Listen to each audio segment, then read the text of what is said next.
On today's episode, I talk with Ann Ross about native bee hives and this amazing liquid gold that she's got here. It's incredible. Where can you find out more about your beehives and where can you see them, Ann?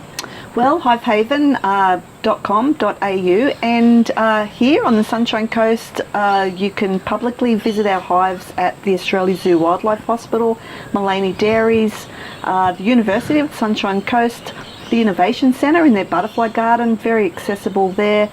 We've also got hives at the Glasshouse Views Retirement Village, the International Montessori College and down in Canberra. If you're down in Canberra, yes, go and have a look at them at Parliament House. Definitely. If you've got a school group going down to Canberra, they'd more than love to see some local Sunshine Coast faces, that's for sure.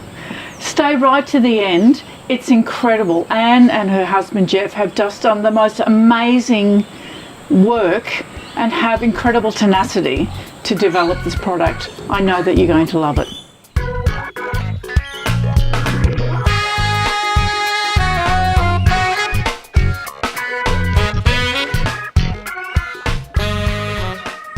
Hello and welcome to Stories from the Red Couch, episode 77. I'm Robin Cook and today my guest is Ann Ross and she's brought her beehive. Hi Ann, how are you? Yeah, hi Robin, thanks for having me in. That's a pleasure, thanks for coming. There's so much to talk about because you know, you've got your native bee boxes here and you're also a European beekeeper. But what I'm particularly interested in is what gave you the idea of creating a native bee hive? How did you come up with that idea? Yeah, well, I guess it's been in the making for quite a few years. Like, this is actually version 9.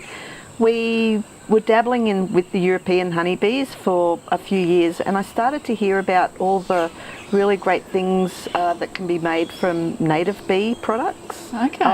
That the native bees produce in regards to the honey and the propolis. Mm-hmm. So I invested in a couple of native beehives. I put them in the backyard along with our European honeybee hives, and we had a really bad heat wave in both 2014 and 15. So 2 consecutive years I lost my native beehives. So Geoff, my husband, he's the co-founder of HiveHaven. He's a mechanic. We've got a mechanical repair business that we still operate. In the back shed, he's just started dabbling and designing and working out how to build a better insulated hive. We live at Beerburrum, which actually records some of the hottest temperatures in Queensland. Really? That's incredible. And so you've come up, it really came out of a necessity then, didn't it? Where, you know, to save the lives of the native bees, you've created this bee box. Yeah, well, they say like that's probably, definitely solving a problem. Yeah. So trying to solve a problem, and we're still on that journey. We're really happy with version 9. We're definitely becoming more and more confident with the product. It's a huge success up north. Emerald, Cairns, Rockhampton. People up there are really appreciating the design and the insulation factors. So what's the benefit?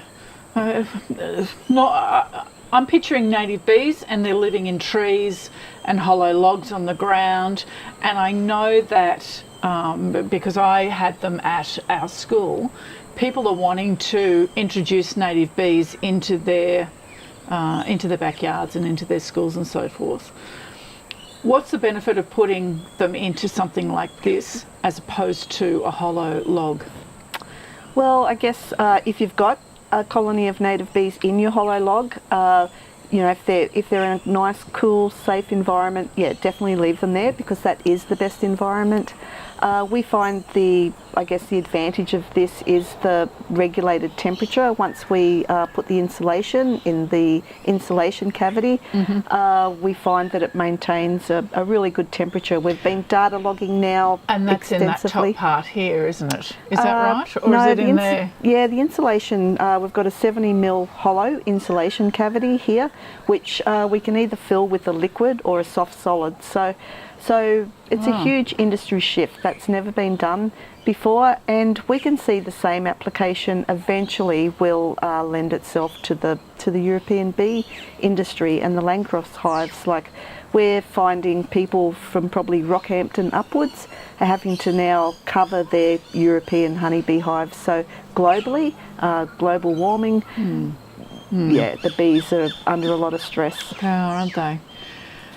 How long have you been working on this? It's a long time, isn't it? It does. Yeah, it's been a really long time. And I guess they say it takes 10 years to become an overnight success. I love that. So we're sort of heading now into our 5th year. Oh, okay. And we're pretty happy with the traction that we've been gaining. I'd have to say I have dedicated, probably 7 days a week and a lot of hours at night and during the day to get the product off the ground. Yeah, I'm just so impressed with your tenacity because I think I probably met you maybe 3 years ago, and what I really loved about what you were doing then was you just continually pushed yourself forward and believed in what you were doing to a point where I could see that you were living right on the edge of your comfort zone. But you never gave up. It was, you're so inspiring around that, and your, your solid belief in what's right for helping to provide an environment for native bees that is going to see them protected for longer with our climate change. How do you stay focused on doing that? I guess sometimes they say, the hole's so deep, you've just got to keep digging your way out. So I guess the expectations, a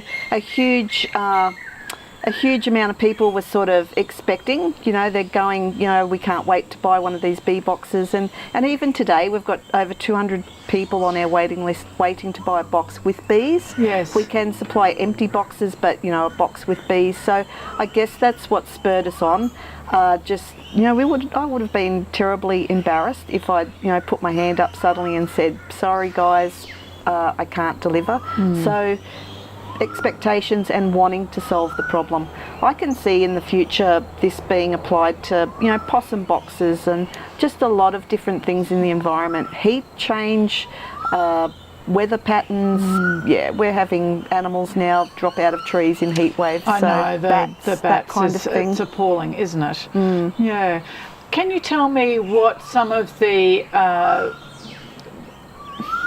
advantages of native bee honey is and some of the challenges? Because I know it's not the same as European honey, is it? No. So what are some of the differences? Well, I guess visually you can see that the native bee honey is quite cloudy. It's got a naturally occurring higher water content in it than our European bee honey. Okay. That's probably so that's the going to huge present difference. some challenges, isn't it? To have that water in there. What sort of challenges does that present from a product point of view? Well, from a product point of view, we're wanting to keep it in the refrigerator, but now as we're learning more, Brazil and all through Asia, they produce native honey and they actually let it ferment a little bit. Oh wow, so that's really interesting. Yeah, all this myth about stingless native bee honey fermenting and going mouldy, maybe the way, if we can harvest it quite cleanly, keep the pollen and any foreign bodies out of it, let it ferment, bottle it. Wow. Yeah, so that'd be amazing. Oh, it is. Have you done it? We're in the process of doing it. That's so exciting. Very much so. Wow. Okay. And you've got here that it's native gold, and I imagine that it is. It's because native bees, in my understanding, and my understanding is pretty limited, is that they're really just creating enough honey for themselves. Would that be right? Yeah, I'd agree with that. Like, they live in perfect equilibrium with their environment. Yeah. So in regards, like our European honeybees, they'll just work and work and work. So out of one of our European honeybee hives, we harvest about 60 to 80 kilos per year. Yes. And they just keep working. With these, it would be quite dangerous on the Sunshine Coast to probably take more than a kilo off. You can take a kilo off and know confidently that through spring, summer and moving into autumn that they will replenish that. All right, so you're not going in and raiding the hive for, an extraordinary volume, are you? No, definitely not. Because you're going to compromise the health of the hive. Is that right? Yeah, very much so. And that's why they've always been overlooked as a commercial industry. And I guess now with the huge concern around pollination, and our European honeybees are in trouble, I'd argue that they have tipped. Focus is now turning to native bees all around the world, really. That's incredible.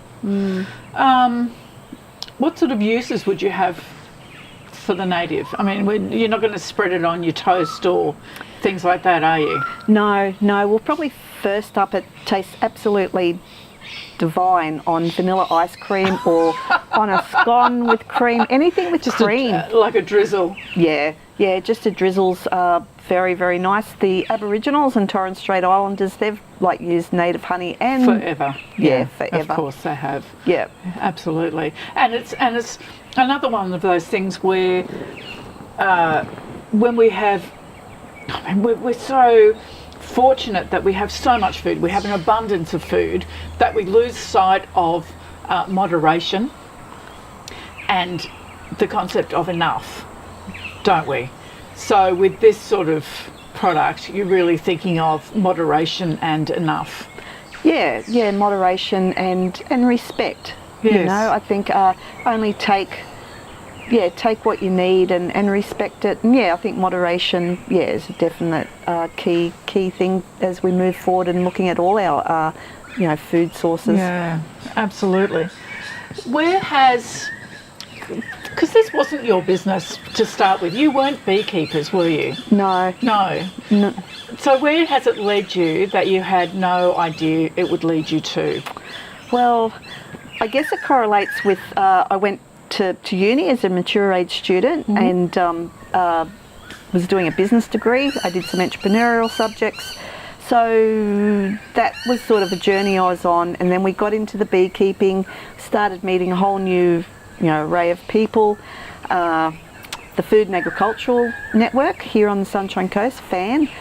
I went to their very first meeting, and I can still remember looking up on the stage, listening to people who had their product in a container with labelling, and I thought, wow, how am I ever going to get to that point? So they've been they've been there every step of the journey. Huge supportive organisation on the coast. And I guess today I never expected. I just recently was engaged to be on the AgriFutures Emerging Industry panel, which is a federal government agency, and I just congratulations. Isn't that incredible? So that's a national body. It is, and horticulture, that's agriculture. Brilliant. So they look at emerging industries, and it's really fascinating because they term an emerging industry as one that will turn over in excess of $10 million in the next 5 years. So that's what we're looking at.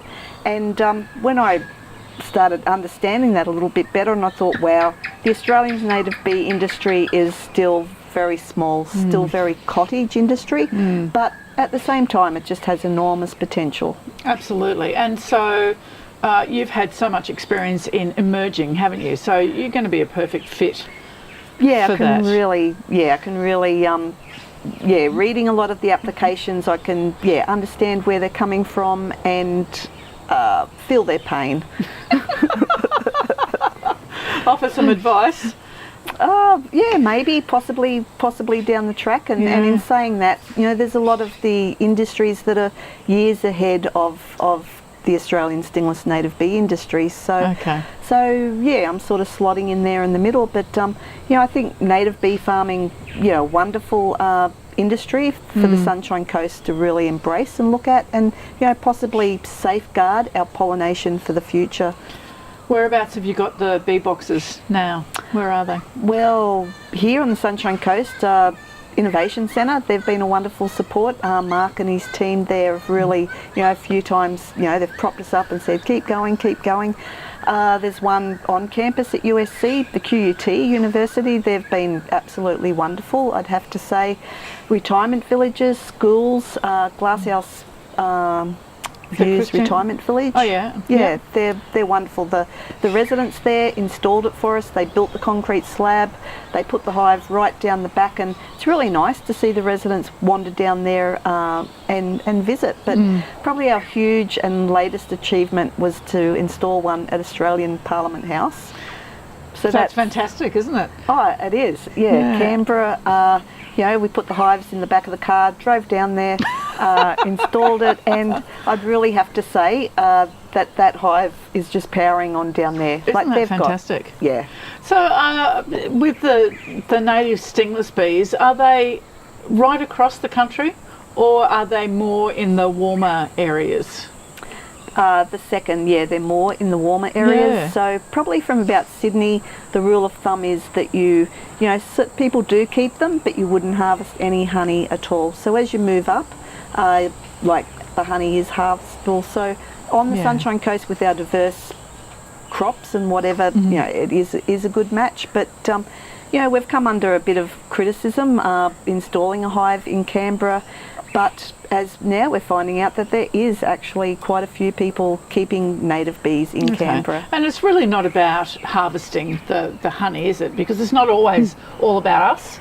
It's about using the bees and the bees being able to pollinate the trees and plants in the area, isn't it? Yeah, I think research into, like, we want to demonstrate that, they can live outside their natural range, and we will move the hive away over winter. We're moving it to actually the Governor General's house in Sydney. So like, they're living in better digs than what we do. But I'm quite concerned that if we have a natural disaster, in one region, we're going to lose these pollinators. They are endemic to Australia, and they are our key pollinator. So I would like to see the species being researched and tested outside. Yeah, and protected right range. Across the country. Is this something that other countries could use? Yeah, for sure. We're confident that it would be quite useful, like all through Thailand, especially India. They're really big on their native honey. It's part of their medicinal. Brazil. I think the cost factor at the moment, will be quite a barrier for them. But as time goes on and climate change, like they've worked out, the CSIRO, which are reputable, they've worked out that just here in Australia, in the next 80 years, you won't be able to live in Darwin down to Cairns for 110 days of the year without artificial cooling. So, those countries are going to even be impacted more. Yeah, it's incredible, isn't it? Where do you see the hives going over the next couple of years? Where would you like to see them? Where would I like to see them? Well, I'd like to do some more research with the insulation. We're very happy with the way it is at the moment. I would like to see us develop better methods to harvest the native honey and to harvest the propolis. The propolis has enormous potential, so that's what I'll be focused on. But we'd like to see them obviously popping up like a bee superhighway. Like it's pretty awesome. We've had the federal government been very supportive, like through Canberra, and then we've had the state government very supportive. It'd be great to see our local government kind of. And they have been. Everyone's on board, so who knows where we'll end up. Yeah. Has there been much medicinal research done on the propolis and the honey? Yeah, there's throughout of our local uni, USC, we've had Karina Hamilton and Flavia. They've both done PhDs. So the honey, exceptionally medicinal, and the same with the propolis. So they've pretty much validated what Aboriginals and Torres Strait Islanders have known for generations. Of course. And our bushmen, like I've talked to Australian bushies, and they go, I've got my special hive out in the bush, I'll go and harvest, and they use it for applications like for horses' wounds, cattle wounds on themselves. So now we're validating what's been widely known by people aligned with that kind of thing. Yeah, it's incredible. That's amazing. Can people find out, how to do it in their own place? I mean, could I have one in my backyard? Yeah, definitely. Like, we're seeing this huge shift. People adopted the wheelie bin, the recycling bin, and then the worm farm, and the compost bin. So now we're seeing a lot of people really wanting to have a hive of native bees in the yard, and very easy, maintenance free in compared to the European bees. You don't even have to harvest the honey if you don't want to. You can just let them sit there. You don't have to split the hive or bud it if you don't want to. So yeah, we'd love to see one eventually in every home. Obviously they live well. Apartments up in the high rise, they hang out there quite happily with a harbourside view, or a view of the Lullabar or whatever. Of course. So very versatile. Yeah, that's fantastic. Thank you for coming. Thanks for joining us. Thank you. And you can put the whole thing together. We didn't put it together because is that the way that it doesn't matter, does it? Just goes, does it? Yeah, no, it goes, pretty much any way like that. So yeah, watch this space. We're hoping to do a smart hive next. Oh, okay. Yeah, so I'm not going to divulge too much about that. We'll just have to stay tuned for that one. Yeah, well, they say smart farming and smart agriculture is the next big bang in Queensland, so we're going to be out there giving it a go. Fabulous. Thanks for joining us. Thank you for watching. We will see you next week.